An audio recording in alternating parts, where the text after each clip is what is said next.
అందరికీ స్వాగతం అండి. ఇప్పుడు నేను చెప్పబోయే కథ నీతి కథలలో ఒక కథ. లోభి.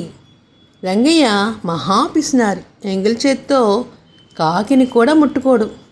తన పిసినారితనము భార్య బిడ్డలకు కూడా సరైన భోజనం కూడా పెట్టేవాడు కాదు. ఎంతసేపు డబ్బు ఎలా సంపాదించాలి, ఎలా కూడబెట్టాలి అనే విషయంతోనే ఆలోచిస్తూ ఉండేవాడు. రంగయ్య పరిస్థితి చూసి భార్య సీత బాధపడుతూ ఉండేది. ఏంటండి, మనుషులకి సరైన తిండి తినకుండా, సరైన బట్టలు కట్టుకోకుండా ఏమిటి వెధవ జీవితం, ఇంత పిసినాతనం ఏమిటండి మీకు అంటూ ఉండేది. ఒకసారి ఆ ఊర్లో దొంగతనాలు జరుగుతున్నాయి.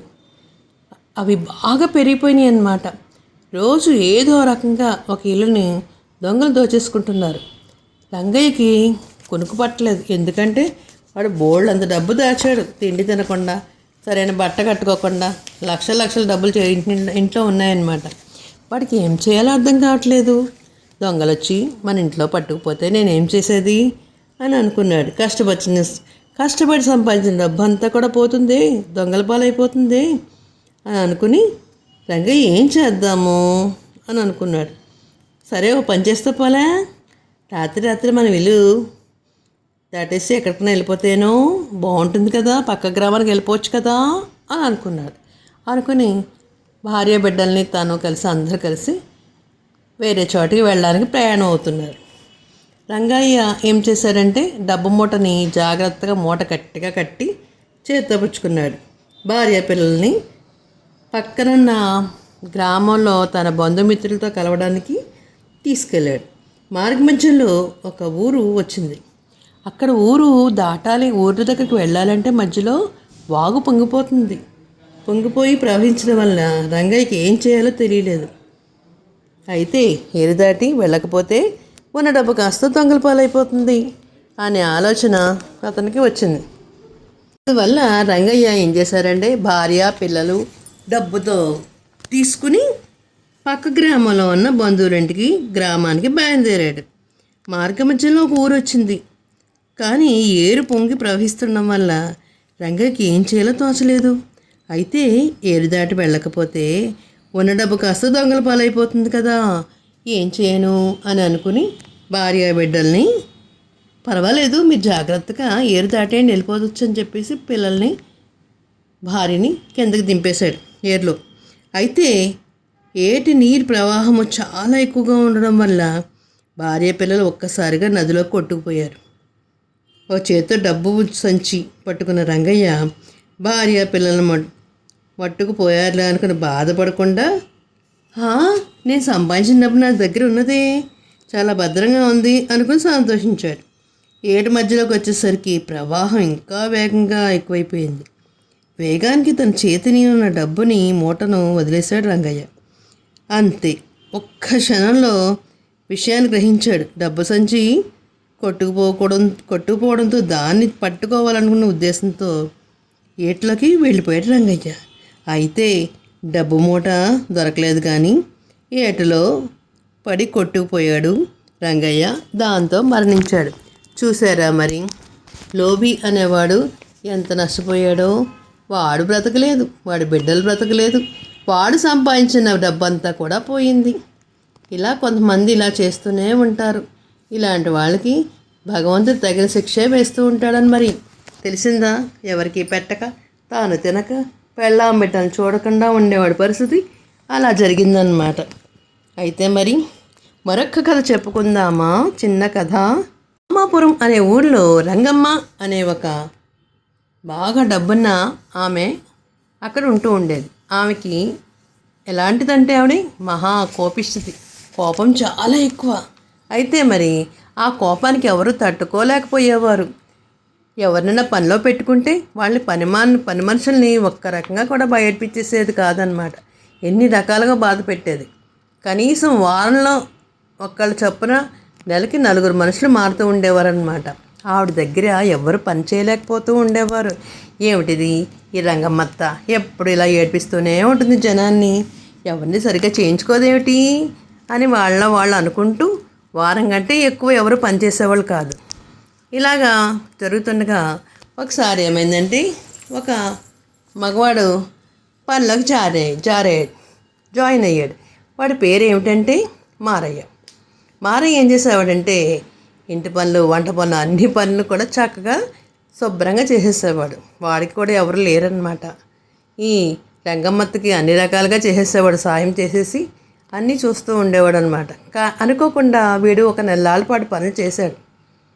ఒకరోజు ఏమైందంటే రంగమ్మ వాడిని మారయ్యని పిలిచింది. ఏయ్ మారయ్య, ఒక కప్పుతో కాఫీ పట్టరా అంది. కప్పు కాఫీ పెట్టాలంటే సరే అని తెచ్చాడు.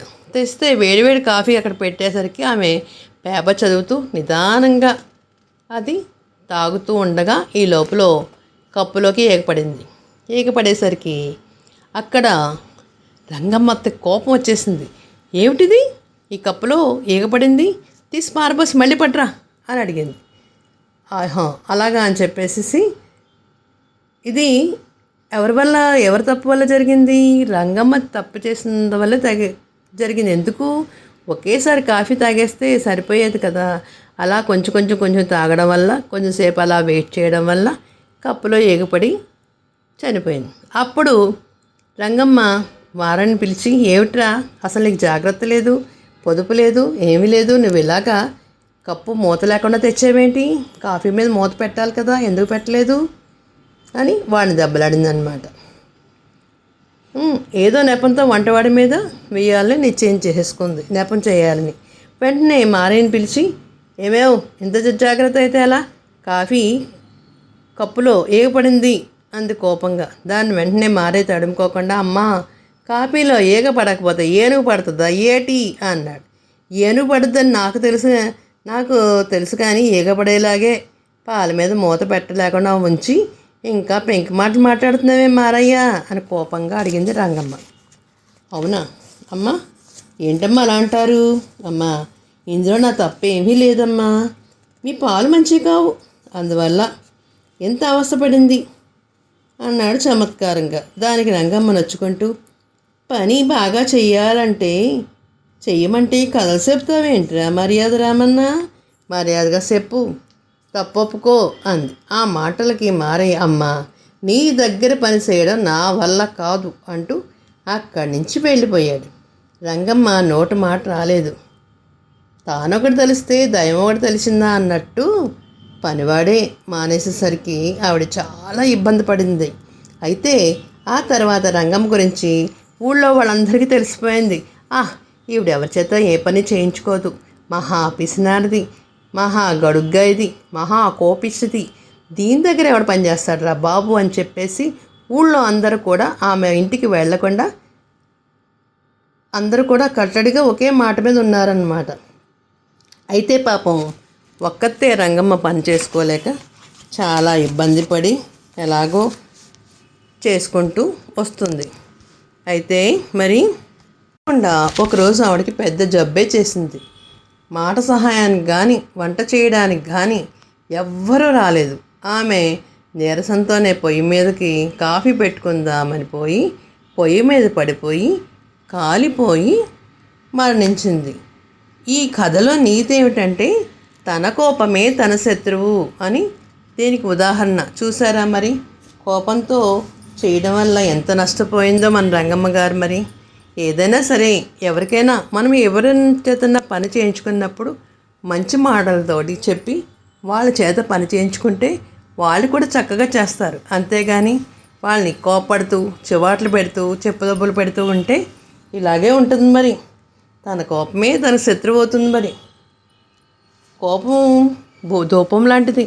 ప్రతి మనిషి కూడా కోపాన్ని పెట్టుకోకూడదు, శాంతంగా ఉండాలి, మనుషులతో చక్కగా పని చేయించుకోవాలి. మరి అయితే 2 కథలు చెప్పాను. తెలుగువారి దీపకాంతికి లైక్ చేసి, షేర్ చేసి, సబ్స్క్రైబ్ చేసి కామెంట్ రూపంలో పెట్టండి మరి.